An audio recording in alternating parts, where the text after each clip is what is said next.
Ladies and gentlemen, you are still not ready for this.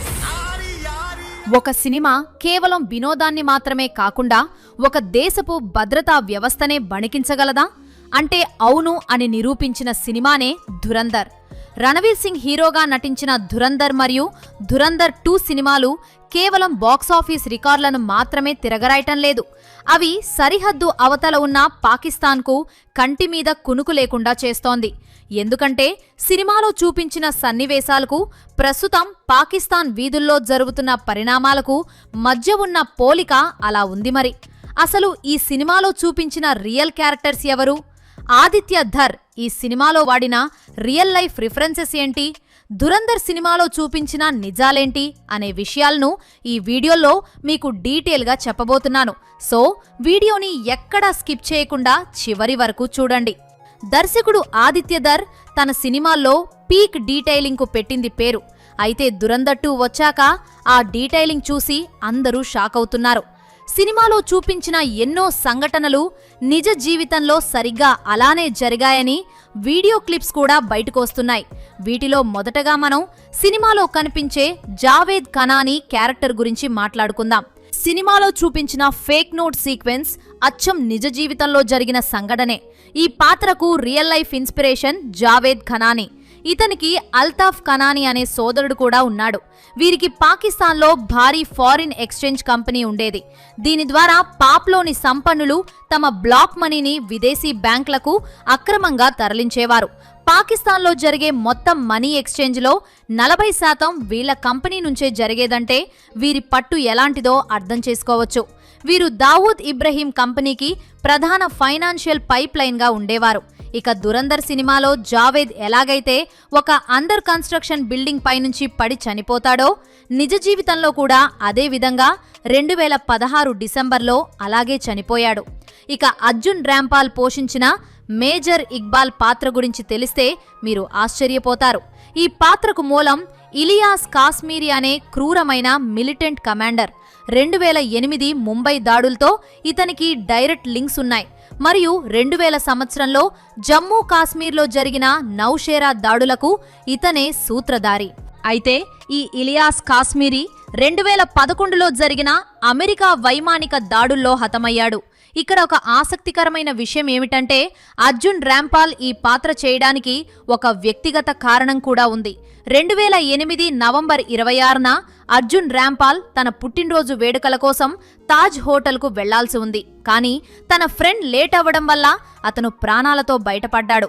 అందుకే ఆదిత్య ధర్ ఈ కథ చెప్పినప్పుడు తన దేశం మీద జరిగిన దాడులకు ప్రతీకారం తీర్చుకునే అవకాశం దక్కిందని అర్జున్ భావించి ఈ రోల్ చేశాడు.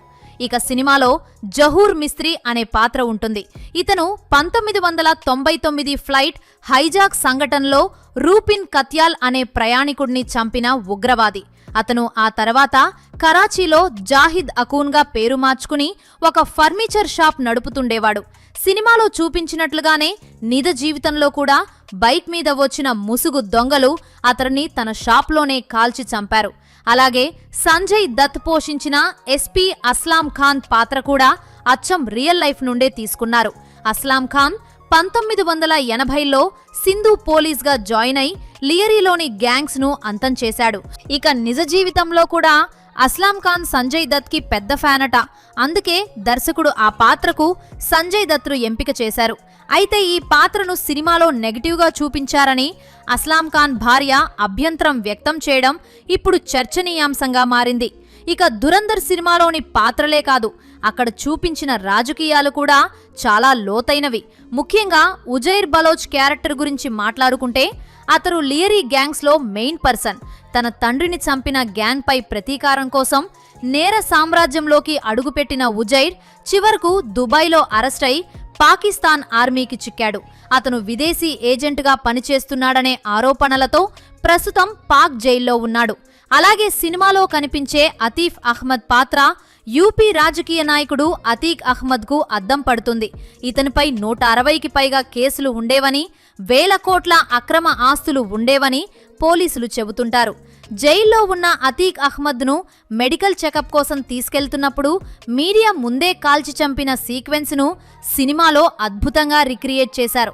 సినిమాలో మన హంజా పాత్ర దొరికిపోవడానికి కారణమైన పోలీస్ ఉమర్ హమీద్ నిజ జీవితంలో పాకిస్తాన్ ఏఎస్పీ ఉమర్ హైదర్ అనే అధికారి నుండి ఇన్స్పైర్ అయ్యి సృష్టించిన పాత్ర.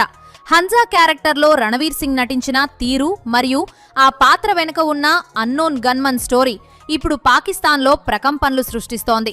గత కొంతకాలంగా పాకిస్తాన్లో దాదాపు 32 మంది భారత వ్యతిరేక ఉగ్రవాదులు గుర్తు తెలియని వ్యక్తుల చేతుల్లో హతమయ్యారు.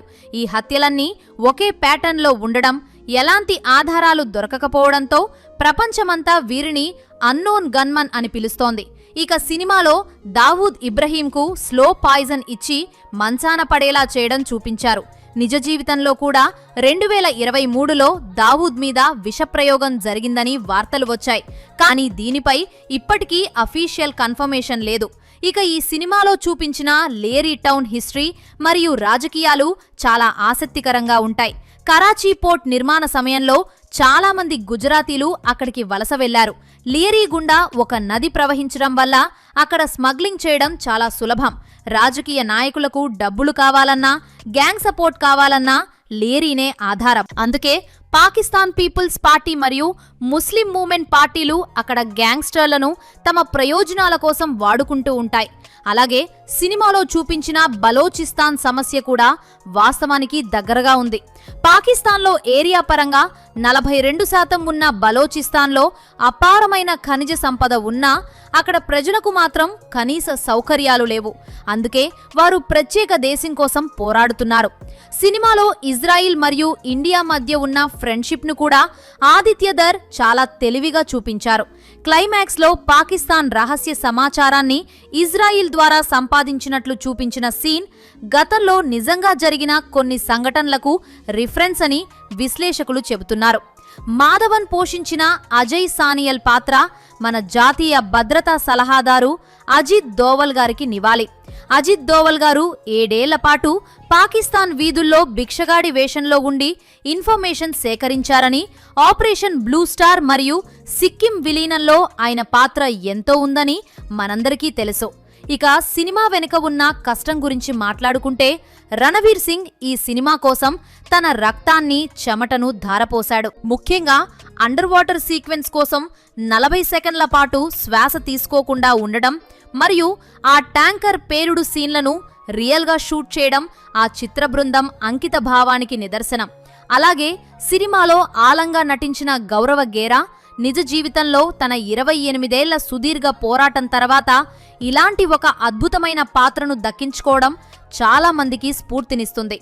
దురందర్ లాంటి సినిమాలు కేవలం వినోదం మాత్రమే కాదు, అవి భారతీయ గూఢచార వ్యవస్థ యొక్క శక్తిని మరియు శత్రుదేశాల గుండెల్లో ఉన్న భయాన్ని ప్రతిబింబిస్తున్నాయి. నిన్నటి వరకు ఫిక్షన్ అనుకున్న సంఘటనలు ఈరోజు నిజ జీవితంలో వెలుగు చూస్తుండడంతో ఈ సినిమాపై ప్రపంచవ్యాప్తంగా ఆసక్తి పెరిగింది. సినిమాలో చూపించిన పాత్రలు, రాజకీయాలు మరియు రియల్ లైఫ్ ఇన్సిడెంట్స్ మన దేశ భద్రత కోసం పనిచేసే అదృశ్య వీరుల సాహసాలను మనకు గుర్తు చేస్తాయి. చివరగా ఒక మాట, ఒక సినిమా ఒక దేశ భద్రతా వ్యవస్థనే భయపెట్టగలిగితే నిజమైన గూఢచారులు చీకటిలో ఉండి చేసే పోరాటం ఇంకెంత గొప్పగా ఉంటుందో కదా. మరి ఈ దురందర్ ఎఫెక్ట్ గురించి మీరేమనుకుంటున్నారో మీ అభిప్రాయాన్ని కామెంట్ చేసి వీడియో నచ్చితే ఒక లైక్ చేయండి. అలాగే ఇలాంటి మరెన్నో ఇంట్రెస్టింగ్ వీడియోస్ కోసం మా ఛానల్ని సబ్స్క్రైబ్ చేసుకోండి.